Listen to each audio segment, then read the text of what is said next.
네, 안녕하세요. 돈과 경제 그리고 문화를 아주 쉽게 풀어주는 정스토리의 정수정입니다. 오늘 우리가 경제를 왜 공부해야 되는가 그 이유에 대한 얘기를 좀 해드리고 싶었습니다. 우리는 왜 경제를 공부해야 될까요? 그냥 살아가도 되는데 왜 굳이 그 복잡하고 어려운 경제를 공부해야만 되는지 그 이유에 대한 얘기를 좀 해드리고 싶어서 그 얘기를 좀 중심으로 해서 말씀을 좀 드리겠습니다. 경제를 공부해야 되는 이유는 여러 가지가 있는데 저는 이 얘기를 통해서 좀 비유해 드리고 싶어요.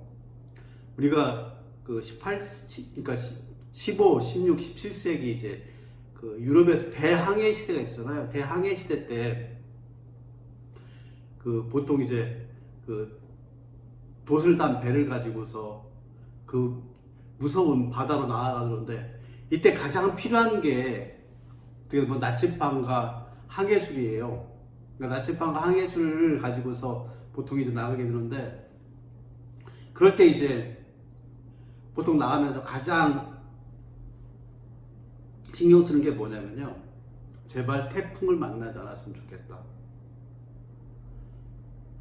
그러니까 바다에서 거대한 파도가 일어나는 태풍이 발생되지 않고 자기가 원하는 목적지까지 가기만을 바라는 그런 기도를 통해 가지고 보통 바다를 나갑니다.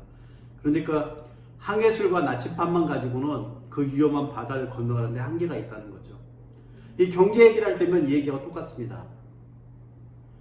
경제 얘기할 때 이 경제라는 건 뭐냐면 한마디로 말하면 바다의 일기와 같은 역할을 해요. 경제가 어떻게 흘러가고 있느냐는.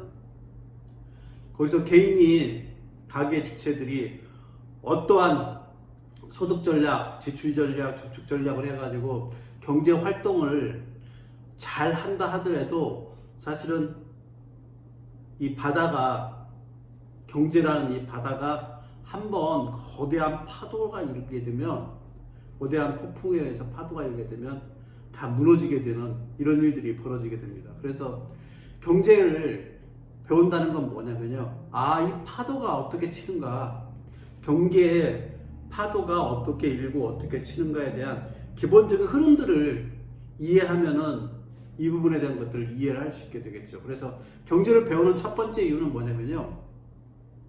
자, 경제 이 파도가 어떠한 주기로 해서 어떻게 치는가에 대한 것을 이해하는 게 첫 번째 경제 공부를 하게 되는 이유입니다.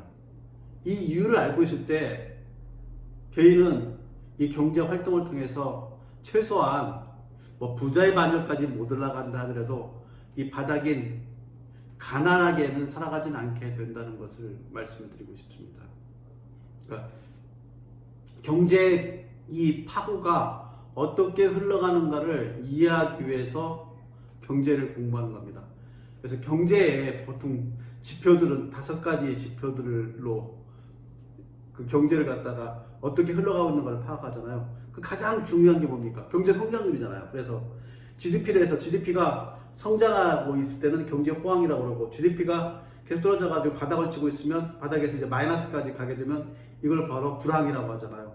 그러니까 호황과 불황을 이렇게 겪어가면서 이렇게 파도가 치게 되는데 이 배를 타고 갈 때는 사실은 호황의 바다를 갖다가 넘어갈 때는 문제가 되지 않는데 이 불황의 바다를 갖다가 넘어가는 시기에는 사실은 경제적 주체들이 활동하는 데는 굉장한 어려움을 겪게 되는 시기입니다. 그래서 이 불황의 시기가 언제인가 이걸 아는 것들이 경제 공부의 핵심이 되겠죠. 이건 개인으로서 입장에서 마찬가지입니다. 개인으로 입장에서 이 시기가 언제 오느냐. 그러니까 보통 이제 경제 주체를 3가지를 얘기하잖아요. 경제 주체 중에 첫 번째 부분이 가계이고, 두 번째 부분이 기업이고, 세 번째 부분이 정부인데, 가계와 기업은 이 파고의 바닥이 언제인가를 아는 것들이 가장 중요한 핵심 이유입니다. 그리고 정부라는 건 사실은 이 파도가 바닥으로 흘러가는 걸, 이 바닥 가기 이전에 이 파도의 골이 깊어지지 않도록, 그리고 호황일 때도 너무 호황돼가지고 결국은 거품이나 버블이 생기지 않도록 하는데, 그래서 이 부분에 의해서 이 파고에 대한 것들 높이를 갖다 제한해주고, 그래서 파고가 이렇게 막 왔다 갔다 하는 게 아니라 스무스하게 이렇게 흘러갈 수 있도록 해주는 역할들을 정부가 합니다. 이게 정부의 이제 경제 안정화 정책이고요. 이 정부의 경제 안정화 정책에 대한 것을 이해했을 때, 아, 파고가 어떻게 흘러갈 건가를 이해하게 되겠죠. 그래서 경제를 이렇게 배우는 이유 중에 가장 큰 거는 경제 주체들이나 기업들이, 경제 주체인 가게와 기업들이 그렇게 하는 가장 큰 핵심적인 이유는 뭐냐면요.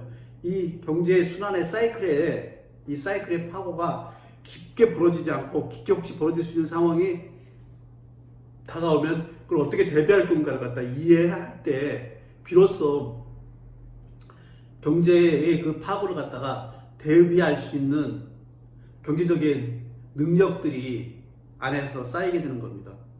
그래서 이렇게 경제를 배우게 되다 보면, 아, 경제가 어떻게 흘러가는가에 대한 것을 이해하게 되고, 그 이해하는 걸 바탕으로 해서 개인의 경제적 활동들을 하게 된다 그러면 최소한 가난이 아니라 부자로 갈 수 있다는 얘기입니다. 보통 가게들이 경제 활동하는데 가장 핵심인 거 5가지잖아요. 먼저 돈을 버는 소득이 있어야 되고, 돈을 쓰게 되는, 어차피 쓰게 될 수밖에 없잖아요.